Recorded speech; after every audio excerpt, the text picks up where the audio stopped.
waxaan idinku yeedhay waxaan daba joogaa hadal maalin weyd shir jaraa'id uu qabtay Faysal Cali Waraabe gudoomiyaha xisbiga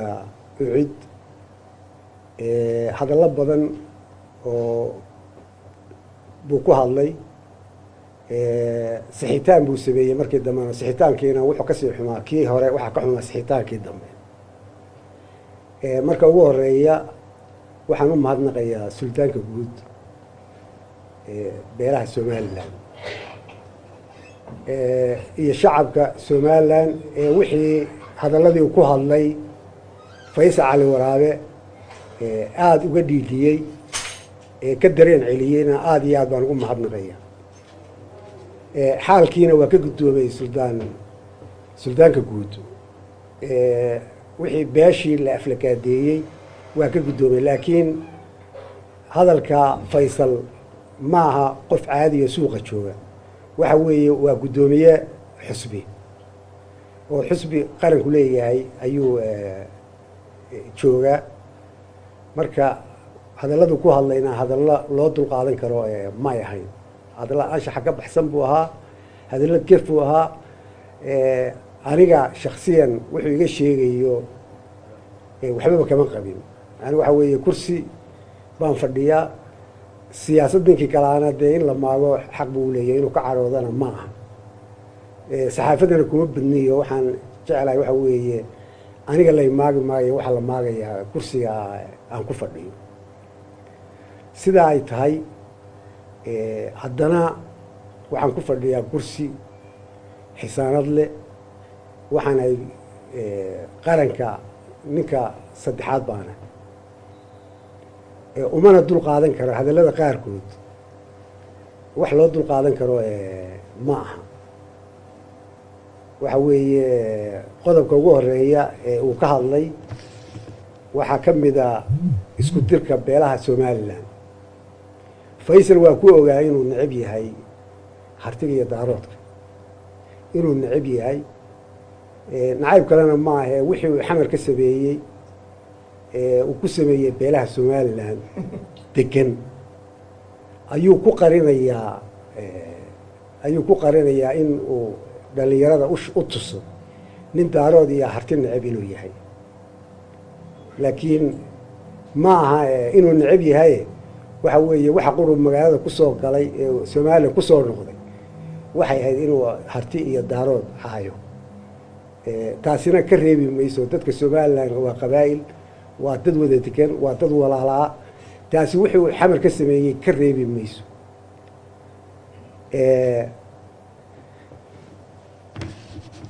wuxuu yiri ugu weyneed waxa weeye wixii kale markuu wuxuu ka hadlay meesha la yiraaho Puntland waxa isku haysta madaxweynaha iyo madaxweyne ku-xigeenka is haysta waa wax iyaga ka dhaxeeya wax isaga ugu jira dhaxkalkiisa ma ay jirin oo ka khuseeya laakiin fidmo buu rabay inuu meesha dhex dhigo hadalkiisana waad maqlayseen wuxuu yiri soo eri sida ilmo yar oo u shaqeeya meel soo eri buu yiri afka toogana madaxana ka gooyay nin dan oo xisbiya inuu yiraahdo qof madaxa ka gooy waxa weeye waa dambi qaran weeye danina uma hiilinayna wuxuu doonayay inuu isku diro labada beelood ee wada degan waxa kaloo ka sii daran oo taa ka sii xun waxa weeye wuxuu yiri Axmed Karaash intuu majeerteen dhulka ku qabsanayo qolulugud iyo coodille ayaa laga haystaa ha xoreeyo waxa weeye wixii halkaa ka dhaca ku dhinta dagaalka uu horinayo Faysal kaga qolulugud iyo dad mankaaba uu ku kuwaabinayo dalkiina baa la haystaaye xoreeya haddii wax ku dhintaan isagaa mas-uuliyadda qaadaya sababu laba beelood oo Somaliland dhexdooda isku diro dee waa wax la yaab leh dee waxaan u malaynayaa hadduu dee qolulugud iyo coodille waa la wada degaa waa degaan Somaliland cid waliba waa tegtaa sabab maanta uu isugu diro laaya dee waxay la tahay tan ceelaf weyne demi weydana inuu faysal ku lagu leeyahay hadduuba marba qoladan isku diray inuu tanna ku lagu leeyahay waaba iska suurtooda laakiin waa la baari doonaa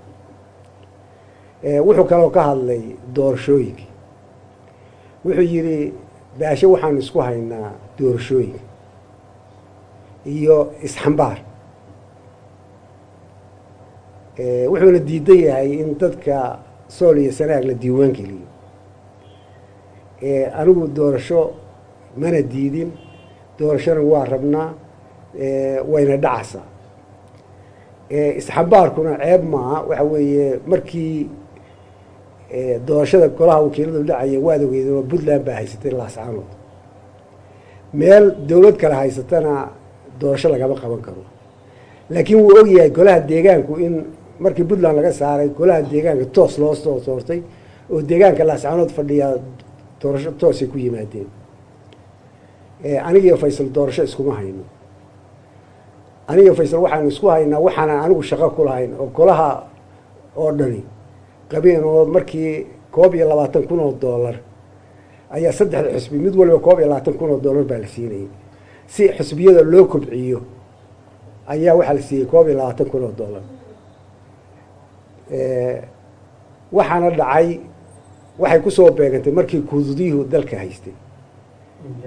xildhibaanada waxa u muuqatay waxa weeye $21,000 xisbiyada la siiyaa inay ku badan tahay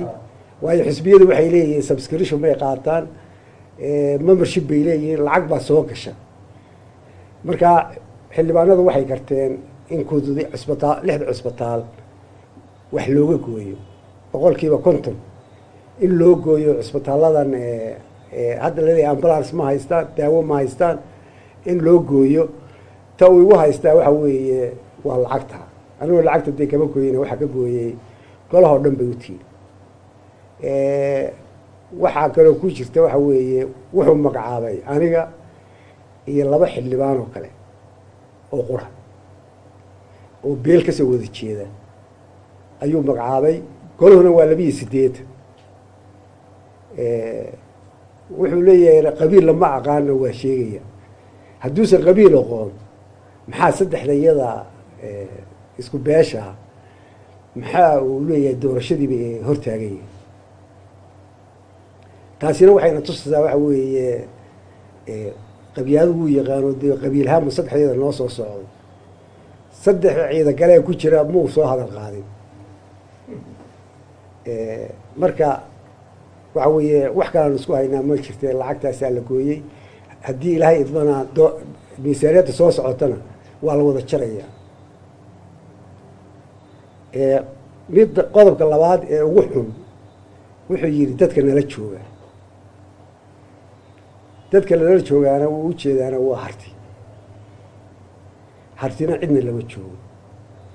ninkii aanu la joognayo lagu fasax cid aan la joogno iyo cid aan magan u nahay maayo dal iyo dad baanu leenahay waana ogsoon yahay dal iyo dad baanu baxsay cid aanu marti u nahay ma jirto wuxuu kaloo sheegayay kuwa gurigiisa ku dhuumanaya oo wuxuu yidhi gurigaygay ku dhuuntaan annagu ma ogin kuwa guriga ku dhuumanaya laakiin dee cid baan bal u diri doona waxaanu ogaan doonaa nimanka hartiya gurigiisa ku dhuumanaya marka waxaan u sheegaynaa somaliland waxa weeye 40% dalka somaliland annagaa leh cashuurta iyaday cunaan annagu cashuuraanu cunnaa ma jirto waxa weeye cashuurta somaliland waa la wada leeyahay waa u shaqaynaa haddii cashuur la cuno faysal wuxuu u qabto 29 sannadood cashuurta dalka ayuu qaadanayay weliba waxaan hubaa 6 maamul ee soomaaliyana inuu tabaanada laga beero uu cuno waayo madaxweyne kasta wuu la kulmaa oo soorigu ka soo qaata deni baa ugu dambeeyey markii ugu dambeeyey la doortay safarkii dubay ugu baxay dubay buu kaga taba tegey oo yidhi waxaan u tegayaa deni baan u tegayaa axmed madoobe buu tegey sheekh shariif buu u tegey farmaajo u tegey xasan sheekh buu u tegey marka isagu tabaanada islaamaha hargeysa qura ma cunee waxaa ugu darsan anigu qoorqoor baana hubin inuu isaguna dee waa cusub iyo waxaan inay is arki doonaan gooray tahayba xaafna wuu arkay marka haddii tabaandho cashuur laga cunayo isagaa cuno marka waxaan u sheegaynaa waxa weeye annagu somalilan haddii cashuur la qaadayo waa u shaqaynaa shaqadaanu qabanaanuna ku qaadanaa isagu se 29 weligee xafiis ma fadhiisan intaana lacag buu cunayay safar kasta oo baxo xukuumadda ka bixisa marka cashuur haddii la cunayo dee ninka cunaa waa isaga awel wuxuu odhan jiray guri malihi mee malihi hadda de gurina waa leeyahay xafiiskiina waa iibsaday xafiiskiina hadda wuu iibsaday oo dhibaatada hadda taageena ucid waxa weeye markii ay isqabsadeen ciro iyo faysal isku qabsadeen xusbiga wuxuu yidhi ninka igu qabsadaa ucid waa nin igu qabsaday waa nin ninka la yidhaaho mansuur ku qabsaday hudheelka ku qabsaday cabdiqaadir nin hudheelkiisa ku qabsaday bal kiyo haddana gurigiina iibsaday gurigii xafiiska ahaa hadda iibsaday qofka ugu tegayaa waayo waxa weeye faysal waxa weeye annagu oran maayo xisbiga ucid ma jiro wuxuu har iyo habeen ku celiyaa golaha wakiilada ma jiraan golaha guurtiina ma jirto waxa weeye waa qodob dastuuriya dastuur baa golahu ku fadhiyaa isagu wuxuu ku fadhiyaa sharci annagu aanu samaynay sharci annagu aanu qoro ayuu ku sameeya annagu se dastuur baanu ku fadhinaa haddii uu ka waatoobi waayo annagu odhan mayno ucid sharcigaa noo diidaya laakiin ahaan maayo guddoomiye faysal guddoomiye xusbi sidanuu yahay ku ahaan maayo 3 doorasho galay 3diiba waa dhacay waxay markuu doorashadii hore dhacay inuu tii labaad hadduu dhacay risaan gareeyo hadduu dee sharaftiisa magaciisa dhowranayo oo dadka u baneeyo dimuqraadiyadna wuu ka hadlayaa waxayd inuu baneeyo kursiga oo dadka kale jaan siiyo laakiin ciduu siinaya ma jirto hadda mid afraad buuba laakiin waxaan ballan qaadanaa inuusan mid afraad isu taagin mid afraad inuusan isu taagin waxa weeye markaan aada u fakeray ma doonay inaan hadlo laakiin markaan dhowr habeen fakeray waxaan goostay waxa weeye faysal 4 jeer 3 jeer Soomaaliya dooro weyn cadaawad buu u qaaday cadaawaduu qaaday baana hadda socota maalintii dhaweeda xisbiyada la yiri waa la furayaana waxaan hubaa dad kula sheekaystay intaan la furin inuu xamar aadayo faysal sidan Soomaaliya laguma wada joogi karo waxa weeye uu kala kaxaynaya waa isku diraya fidnu la taagay maalin waxa dib u hadlayay wuxuu soo qaatay khulafa raashidiintii baad moodaa dhar cad intuu soo qaatay wuxuu yiri yooyootanka la iska daayay maalintii labaadna waxaanu ku hadlay marka waxaan idin sheegayaa waxay saxaafadda Faysal Cali Waraabe uma aqoonsanin inuu guddoomiye yahay laakiin xisbu ucid waa jira oo sharcigaana diiday wixii dastuur jabin buu ku jiraa dadkii Soomaaliland buu kala sheegay inay kala yihiin dad dal kale iyo dad la jooga isaga ka jawaabi doona dadka la jooga cid ay yihiin sidana Soomaaliland lagu wada ahaan maayo ama qabaa'il baynu noqon nin walba qabiilkiisu wax ku qaybsan ama dal Soomaaliland la yiraaho la wada leeyahay oo aanina martin nin kale uga ahayn ayay noqon doontaa marka aad iyo aad baan idin salaamayaa haddaad su-aalay weydiinaysaan aan badnayn ka jarayso lacagihii ay qaadan jireen markii hore idinkoo kala bar ka jaray xisbiyada siyaasadda xisbiyada siyaasaddu faysalo kula maaha waxayna ku aasaasan yihiin xanaan dastuuriya ma laga yaabaa in dimuqraadiyadda lafteeda oo lagu kameeyey in dhaqaalaha lagu siiyo inaad idinka laftiina guud ku ridaysaan maya ku ridi mayno waxaa lagu siinayaa qolo waliba percentage baa lagu siinaya halkaasaad aragtaan nin waliba intuu wax ku qaato ayuu